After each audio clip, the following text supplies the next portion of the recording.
الحمد لله والصلاة والسلام على رسول الله وعلى آله وصحبه ومن والاه. أما بعد، فأولا الحفظ، هل ما زلتم تحفظون أو لا؟ قد أمرتكم بالحفظ إلى قال ابن كثير، صح؟ هل حفظتم؟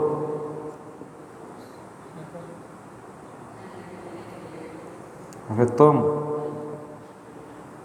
ممتاز. كم لنا؟ 5 أيام، صح؟ أو 4 أيام. اليوم الخميس قلت لكم حفظ، نحن اليوم في الثلاثاء، 6 أيام.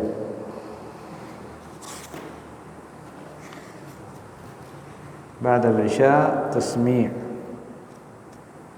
فهمتم؟ بعد العشاء إن شاء الله تسميع، سمع مباشرة. قال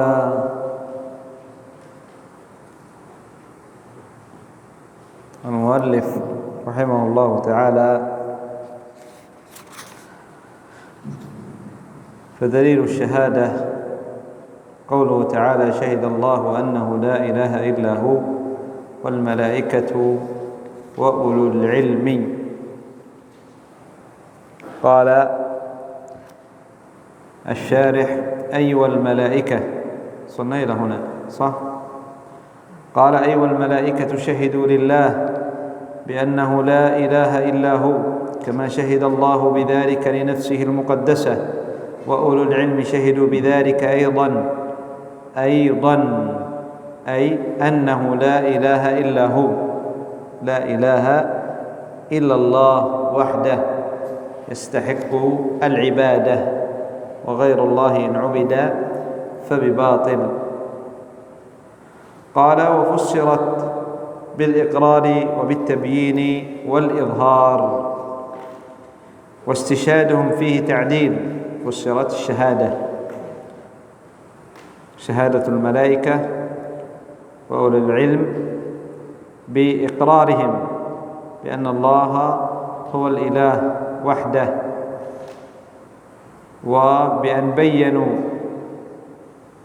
أنه يجب أن يعبد وحده، وأن أظهروا هذه الشهادة.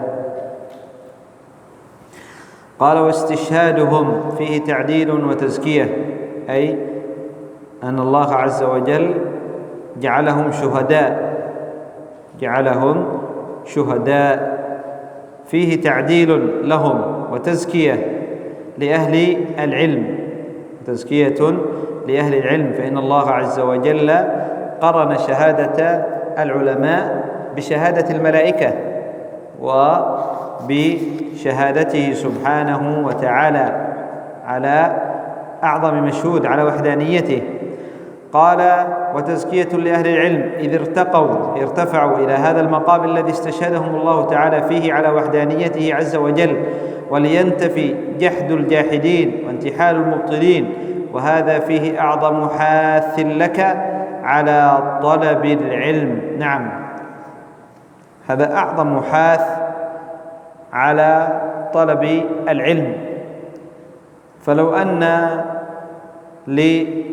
لم يكن للعلماء إلا هذه الفضيلة لكفى بها شرفا، لأن الله عز وجل قرن شهادتهم بشهادة الملائكة، وقرن شهادتهم بشهادته سبحانه وتعالى على أعظم مشهود على وحدانيته عز وجل، فدل على فضل أهل العلم، لأنهم ارتفعوا إلى هذه المنزلة، وهذا الذي ينبغي علينا، أن نكون من طلاب العلم، وأن نسعى في طلب العلم لكي أو لعلنا أن نحصل من فضائل أهل العلم ومن فضائل يعني العلماء الذين ذكر الله عز وجل في كتابه بعض فضائلهم، وكذلك ذكر نبينا محمد صلى الله عليه وسلم. فينبغي لنا أن نهتم بطلب العلم، ولا نجعل طلب العلم كأنه مجرد لعب، متى ما أردنا نطلب العلم ومتى ما أردنا نترك ننام. هذا لا ينبغي، هذا لا ينبغي. فينبغي بل يجب علينا أن نجتهد في طلب العلم، وأن نعرف قدر العلم، قدر طلب العلم. فالملائكة تحضر مجالس طلبة العلم. الملائكة المقربون الذين لا يعصون الله ما أمرهم ويفعلون ما يؤمرون يحضرون مثل هذه المجالس، لا يحضرون مجالس الرؤساء أو الزعماء أو مجالس التجار أو مجالس يعني المشاهير والمغنين واللاعبين، لا، يحضرون مثل هذه المجالس، يسعون في الأرض، يدورون في الأرض، حتى إذا وجدوا مثل هذه المجالس جلسوا، وقال بعضهم لبعض هلموا إلى حاجتكم، فيطوبقون، يجعلون حول الحلقة، يصطفون وبعضهم فوق بعض إلى أن يصلوا إلى السماء الدنيا، إلى أن يصلوا إلى السماء الدنيا، ملائكة فوق ملائكة إلى أن يصلوا إلى السماء الدنيا. فيسألهم الله عز وجل من أين أتيتم؟ يقولون أتينا من عند عبادك. ماذا يريدون؟ قالوا يسألونك جنتك، يستعوذون بك من نارك. قال كيف لو رأوا جنتي؟ كيف لو رأوا ناري؟ فقال يقول الله عز وجل يعني أنه في هذا الحديث يقول النبي صلى الله عليه وسلم فينادي مناد من السماء بأمر من الله أن قوموا مغفور لكم، تبدل سيئات حسنات، قوموا مغفور لكم، قد بدلت سيئاتكم حسنات. وفي الحديث فعندما يقولون يستجيرون من نارك ويستغفرونك، فيقول الله عز وجل إني قد أجرتهم من النار، إني قد غفرت لهم. فيقول قائل من الملائكة يا رب فيهم رجل جاء مار وجد الحلقة دخل، أو يريد أن يكلم أحد، هو ما جاء لطلب العلم، جاء يريد أن يكلم أحد. قال هم القوم لا يشقى بهم جليسهم. هذا الرجل الذي جاء ليس لطلب العلم، وإنما جاء مار فقط، فرأى هذه الحلقة فجلس، أو يريد شيء فجلس في هذه الحلقة ينتظر حتى تتم هذه الحلقة، هذا وجد أجر. فما بالك بالذي جلس لأجل العلم؟ ينال أجور عظيمة. فنحن في أجور في مثل هذه المجالس. نسأل الله عز وجل أن يرزقنا الإخلاص، وأن يتقبل منا هذه يعني العبادة. طلب العلم عبادة، بل من أفضل العبادات، بل هو أفضل من نوافل العبادات. طلب العلم أفضل من نوافل، من الصدقة التي ليست بواجبة، من يعني الجهاد الذي ليس فرض عين، جهاد كفاية، من يعني صلاة النافلة التي هي مثلا سنن الرواتب، صلاة الضحى، قيام الليل. طلب العلم أفضل منها، طلب العلم أفضل منها. فينبغي لنا أن نعرف فضل العلم وفضل طلب العلم. والعبد إذا وفقه الله عز وجل لطلب العلم فالله عز وجل أراد به خيرا، وإذا أراد الله عز وجل بك خيرا فأبشر بالذي يسرك، أبشر بكل خير. أراد الله عز وجل بك خيرا أبشر بكل خير. لا تخاف من مسألة الرزق ومن مسألة المستقبل، هذه من يعني دعاوى الشيطان، هذه من تزيينات الشيطان، ويعني قطاع الطرق الذين يبعثهم الشيطان. يقول أنت تطلب العلم، من أين ستتزوج؟ أنت تطلب العلم، من أين سيأتي لك الرزق؟ هذا الشيطان يأتي بهذه يعني الشبه، هذا الشيطان يأتي بهذه الشبه. هذا الطريق أفضل طريق لطلب الرزق، أفضل طريق للرزق من هذه الطريق، أن الله عز وجل هو الذي يؤويك، والله عز وجل هو الذي يحفظك، والله عز وجل هو الذي والله عز وجل أراد بك خير عندما وفقك لهذا الطريق، كما قال النبي صلى الله عليه وسلم: من يرد الله به خيرا يفقهه في الدين. فأنت إذا طلبت العلم لماذا؟ لأجل التفقه، فمعنى هذا أن الله عز وجل أراد بك خير. فإذا أراد الله عز وجل بك خير فأبشر بكل خير، رزق وكل شيء. وإذا كان الله عز وجل معك فمن ماذا تخاف؟ فمن ماذا تخاف إذا كان الله عز وجل هو الذي تكفل برزقك؟ فالله عز وجل لن يضيعك، كما قالت أمنا هاجر عندما وضعها إبراهيم نبينا إبراهيم عليه الصلاة والسلام في أرض صحراء، لا ماء، لا شجر، لا أنيس، لا بشر، لا شيء، صحراء. وضع معها جراب زنبيل من تمر، قليل من التمر وقربة من الماء. كم ستكفي هذه؟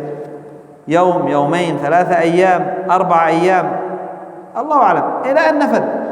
يعني لما أن تولى إبراهيم راجع، هذه أمنا هاجر ومعها ولد رضيع إسماعيل صغير، ولد رضيع،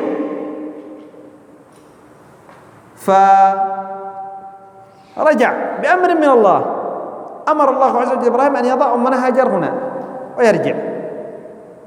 فتبعته هاجر: يا إبراهيم لمن تتركنا؟ يا إبراهيم لمن تتركنا في هذا؟ لا أنيس ولا جليس، لا شجر، لا أكل، لا ماء، لمن تتركنا؟ لا أكل يعني لا طعام. ثم نادته: الله أمرك بهذا؟ فأجاب: نعم. ماذا قالت؟ إذن لا يضيعنا الله. لو أن صحيح نتوكل على الله عز وجل، فالله عز وجل يقول النبي صلى الله عليه وسلم: من يرد الله به خيرا يفقهه في الدين. إذن الله عز وجل أراد بطالب العلم خيرا، إذن لن يضيعه الله.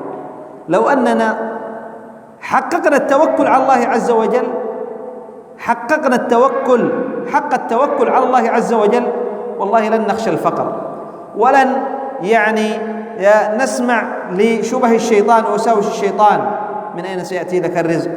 كم من طالب علم، كم من طالب علم، طلاب علم كثر، تسمعون صح عن طلاب العلم الذين اندونيسيين، نقول اندونيسيين فقط، الذين ذهبوا إلى اليمن يطلبون العلم لأجل أن يتفقهوا في دين الله، أن يتفقهوا في دين الله عز وجل.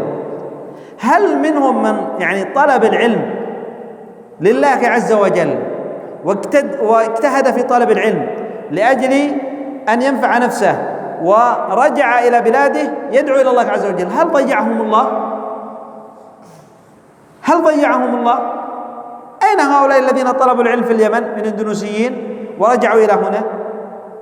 إما عنده معهد يدرس الناس، وإما يذهب إلى المساجد. هل ما تزوج أحد منهم؟ تزوجوا كلهم. هل ماتوا من الفقر؟ هل سمعتم أن أحد ذهب إلى اليمن ليطلب العلم، أو هنا فقط طلب العلم هنا مات من الفقر، أو أنه لم يتزوج، ما عنده مال يتزوج؟ يسر الله عز وجل له الزواج. بل أغلب طلاب العلم يكون غني أكثر من غيره، صح أو خطأ؟ إذن لماذا نتكاسل عن طلب العلم؟ لماذا يأتي الشيطان ويوسوس لنا؟ طلب العلم هذا ضياع. طلب العلم، أنت تطلب العلم، إلى متى تطلب العلم؟ كيف الرزق؟ من أين سيأتي لك المال؟ قل من عند الله، توكل على الله والله عز وجل سيرزقه. يقول الإمام أحمد وغيره: من أراد الدنيا فعليه بالعلم. من أراد الآخرة فعليه بالعلم، من أراد الدنيا والآخرة فعليه بالعلم، فعليه بالعلم. وكم رأينا بأم أعيننا، رأينا بأم أعيننا من طلب العلم وهو فقير ما عنده شيء، أهله تركوه، بل من المشايخ الآن، من كبار المشايخ في اليمن، من أهله يعني تبرأوا منه، يعني قالوا أنت ذهبت لن نرسل لك مال ولا نعترف بك. فريد لوحده ذهب من المشايخ، ذهبوا إلى دماج وصبر. نعم قد تأتي شدة، فالنبي صلى الله عليه وسلم وهو خير الخلق أليس لنا فيه قدوة وأسوة؟ كان يربط الحجر على بطنه ويمر عليه الشهر والشهران والثلاثة شهور وما يوقد في بيته نار، يأكل التمر والماء فقط، وفي بعض الأحيان يأتوا له جيرانه بلبن فيشرب اللبن، وهو القدوة. النبي صلى الله عليه وسلم صبر. طالب العلم لابد أن يصبر، يعلم أنه سيصيبه، ربما تأتيه شدة وفقر وحاجة، يصبر. هذا النبي صلى الله عليه وسلم، لأن هذا الطريق محفوف بالمكاره، كما قال الله يعني عندما خلق الله عز وجل الجنة والنار فقال لجبريل اذهب إلى الجنة فرآها فقال ما ظننت أن أحد سيعلم بها إلا سيدخلها، ثم ذهب إلى النار فقال يا رب عندما رآها ما أعلم أن أحد سيسمع بها إلا وسيهرب منها، ثم حف الله عز وجل الجنة بالمكاره والنار بالشهوات، قال اذهب إلى الجنة، فذهب إلى الجنة فرآها محفوفة بالمكاره. لابد من الصبر، لابد من الصبر. فقال يا رب ما ظننت أن أحدا سيدخل الجنة، بسبب أن هذا الطريق شديد لابد فيه من الصبر. فالنبي صلى الله عليه وسلم يعني أوذي، النبي صلى الله عليه وسلم ضرب، النبي صلى الله عليه وسلم يعني أصابه الفقر الجوع، ولكن صبر. ونحن من باب أولى أن نصبر، نقتدي بالنبي صلى الله عليه وسلم. فيعني هؤلاء يعني الآن يعتبر يعني هم مشايخ من مشايخ اليمن، ويعني يقص هذه القصة بنفسه، وسمعتها بأذني وأعرفه. ذهب مكث في دماج، يعني ما عنده شيء ولا عنده فلس، ريال واحد ولا عنده ريال ما عنده،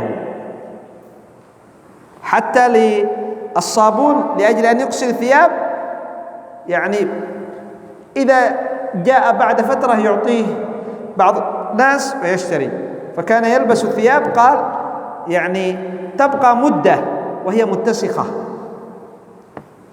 يلبسها، لأن ما يستطيع أن يغيرها، ما عنده ملابس كثيرة، وإذا ما عنده يعني صابون ليغسل.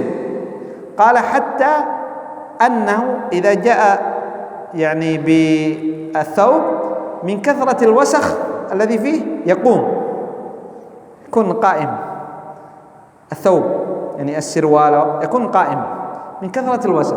صبروا، لكن الآن فتح الله عليهم، صاروا من الأغنياء وهم مشايخ علماء. لا بد أن يأتيك شدة، قد تأتي على طالب العلم شدة، وبعضهم قد لا تأتيه شدة أبدا، فيصبر، نصبر على هذا الطريق. نسأل الله عز وجل أن يعيننا على الصبر، وأن يفقهنا في الدين، وأن يعيننا على الاجتهاد في طلب العلم. طلب العلم يحتاج إلى جد واجتهاد، ليس لعب. إذا كما قال يحيى بن معين قال يعني إذا أعطيت وغيره، قال العلم إذا أعطيته كل وقتك أعطاك بعضه، وإذا لا أعطيته بعض وقتك فقط لم يعطيك شيء، ما تستفيد شيء. فقط طلب العلم متى ما كنت مرتاح سأطلب العلم، ومتى ما كنت يعني لست مرتاح ما سأطلب العلم، سأذهب ألعب وأنام، هذا ما سيحصل على علم. فلا بد من الجد والاجتهاد. فضائل العلم كثيرة. يقول النبي صلى الله عليه وسلم في طالب العلم الذي جلس في الحلقة. وأما الأول فآوى إلى الله.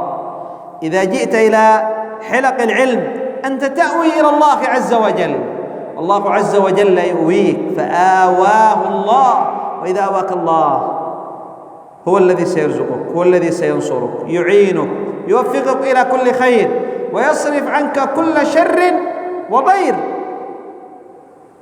فأما الأول فآوى إلى الله، من أعظم فضائل العلم هذا الحديث، من أعظم فضائل طلب العلم أن طالب العلم بطلبه للعلم يأوي إلى الله، وأن الله عز وجل يؤويه، يحفظه، يرزقه، يعينه، يوفقه إلى كل خير.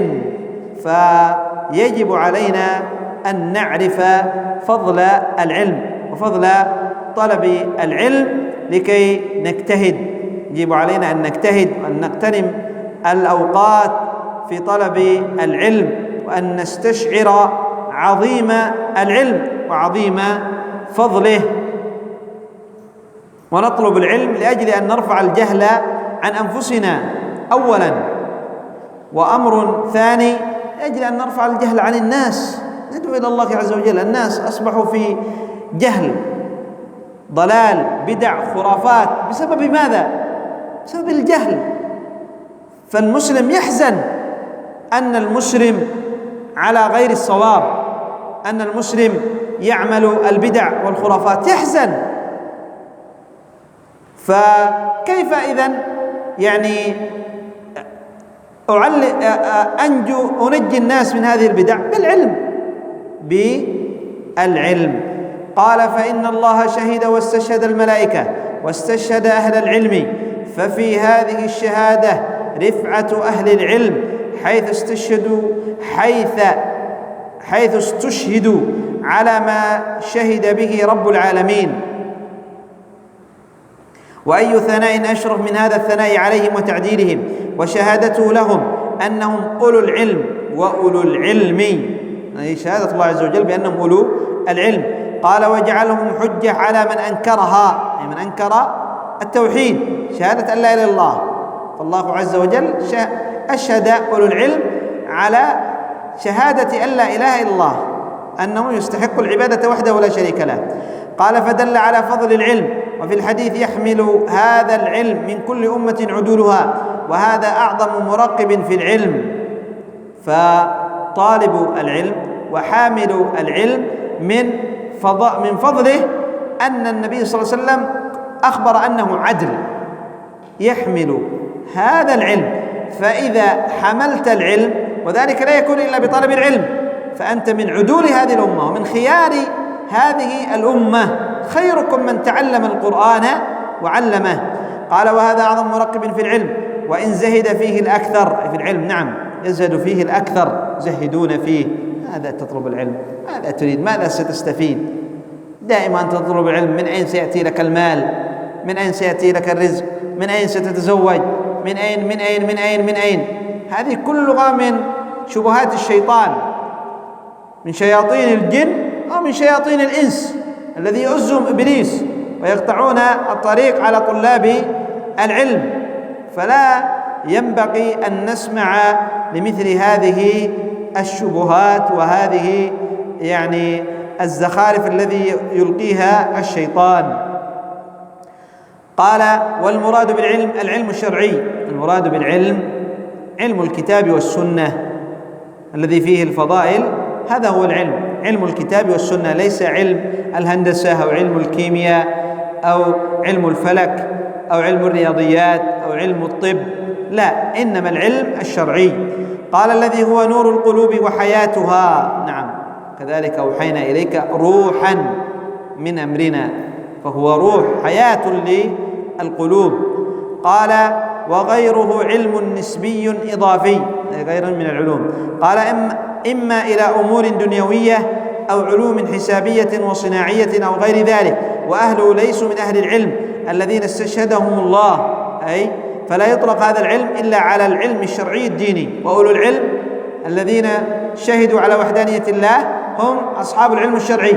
أما علم الدنيا كعلم الطب وعلم الحساب وعلم الهندسة وعلم الصناعة، فهؤلاء لا يدخلون في هذه الآية، لا يدخلون البتة، وإنما يدخل أهل العلم الشرعي، علم الكتاب والسنة، علم الكتاب والسنة. قال قائما بالقسط لا إله إلا هو العزيز الحكيم. قال الشارح أي قائما بالعدل، فشهد سبحانه أنه قائم بالعدل بتوحيده وبالوحدانية في عدله، والتوحيد والعدل هما جماع صفات الكمال. ونظم الآية شهد الله قائما بالقسط أنه لا إله إلا هو، فقائما نصب على الحال، قائما منصوب على الحال. ولا إله إلا هو توكيد لما سبق، قائما بالقسط لا إله إلا هو العزيز الحكيم. يعني تقدير الآية شهد الله قائما بالقسط أنه لا إله إلا هو. قال ولا إله إلا هو توكيد لما سبق لعظم شأن التوحيد، ثم أثنى